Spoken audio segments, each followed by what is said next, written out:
So hello students, let's see the question, and the question says that if 2 of a line given by the equation ax cube plus b square y plus cxy square plus dy cube is equal to 0 where a is not equal to 0, make complementary angles with x-axis in anti-clockwise sense, then you have to choose correct option in these options. So first option is a minus c is equal to d, b minus d. Second, d minus c, a minus c is equal to a, d minus b. A minus c is equal to d into d minus b, and none of these. Okay, so let's start the solution. So first we have write key concept.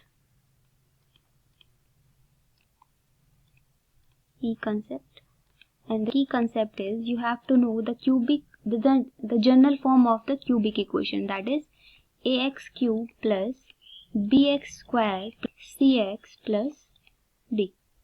Okay, and second you have to know about the complementary angle.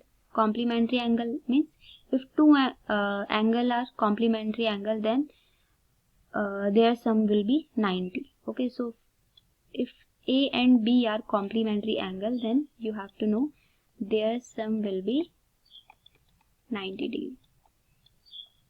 Okay, so let's start the solution. Okay, so first we have to write the equation, and the equation is ax cube, okay, plus bx square y plus cxy square plus dy cube is equal to 0. Okay, now divide this equation by x cube. Okay, divide this equation by x cube, then we will get a plus b y upon x and plus c y square upon x square plus d y cube upon x cube is equal to 0. And we know that this equation is passing through to the origin. Okay, so origin से पास होगी तो इसका slope क्या बनेगा, y is equal to mx. Okay, so m की value कितनी आएगी, यहाँ से m की वैल्यू आएगी y अपॉन x. तो इस इक्वेशन में जहां जहां पे भी y अपॉन x है तो वहां पे हम क्या पुट कर लेंगे, m.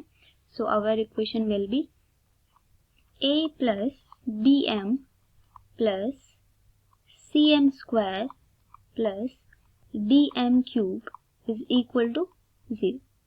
Okay, now write this equation in a systematic form. So we will be dm cube cm square plus bm plus a is equal to 0. This is cubic equation. Okay, so let's say इस cubic equation के 3 roots हैं. 3 roots कौन कौन से हैं? Let's say m1 is first root, second one is m2, and last one is m3. And we know that by the property of roots, the product of a roots m1, m2, m3 is equal to क्या होता है, minus a upon d.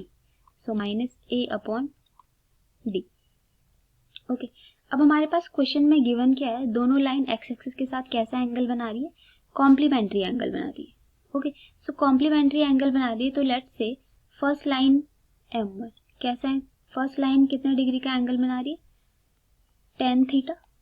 X axis के साथ angle बना रही है मतलब slope है basically. So m1, so first line का स्लोप लेट से m1 है तो कितना होगा, tan थीटा. और सेकंड लाइन का कितना होगा, tan 90 minus theta, complementary angle है. तो let's the slope of second line is m2, so इसका कितना होगा, cot theta. Okay, cot theta होगा. सो m1 इंटू m2 कितना हो जाएगा यहाँ पे से, tan theta into cot theta. तो कितना हो गया, tan theta into cot theta कितना होता है, 1. तो यहाँ पे हमने पुट कर दी m1 इंटू m2 की वैल्यू कितनी, 1. तो m3 कितना आ गया हमारे पास, minus a upon D. Okay, minus a upon D आ गया. तो पहला रूट क्या मिल गया हमें, m3 की वैल्यू. m3 क्या था, रूट ऑफ दिस इक्वेशन, और उसकी वैल्यू कितनी मिल गई, माइनस a अपॉन डी. तो m3 की वैल्यू हम इस इक्वेशन में पुट करेंगे, इक्वेशन नंबर सेकंड में. तो कितनी आएगी m3 की वैल्यू, अगर हम इसमें पुट करेंगे तो ये आएगा d minus minus a d cube plus c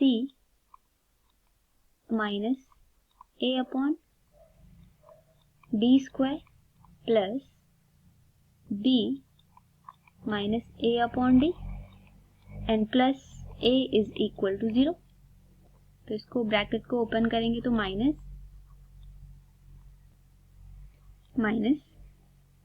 D A cube D cube plus C A square D square minus A B D plus a is equal to 0 and इस d से ये d cancel out हो गया and यहाँ पे कितना हो गया d square. So after taking LCM the equation will be minus a cube okay plus minus a cube plus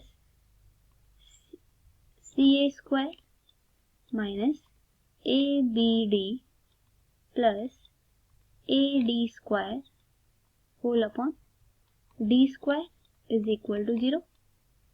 So at the last we have a cube plus ca square minus abd plus ad square is equal to 0 and taking minus a common then we have a cube a square minus a क्या कर दिया common ले लिया a square okay minus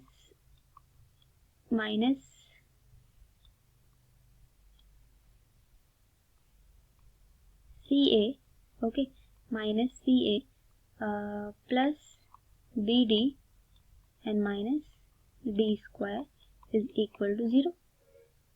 okay ये equation बन गया हमारे पास. ठीक है तो कितनी हो गई ये हो गया a square minus CA plus BD minus D square is equal to 0. Okay अब देखो इन दोनों में से कॉमन क्या आ रहा है a तो a कॉमन लिया तो कितना आया a माइनस c प्लस इसमें से क्या कॉमन आ रहा है d तो d कॉमन आया तो क्या बचा b minus d is equal to 0. तो ये हुआ a minus c is equal to minus d दूसरी तरफ ले गए तो b minus d is equal to 0. a minus c और इस माइनस को इस ब्रैकेट के अंदर ले गए तो d माइनस b. ओके ये क्या हो गया यहाँ पे आपका आंसर आ गया. तो ये आपके पास आंसर कितना आया a into a minus C is equal to d minus b. ये आपका क्या हो गया एट द लास्ट आंसर हो गया. सो लेट्स चेक ऑप्शंस में से चेक करते हैं कौन सा आंसर है. a minus C is equal to d minus b. So our correct answer is C. So I hope you all understood this explanation. Thank you and all the best.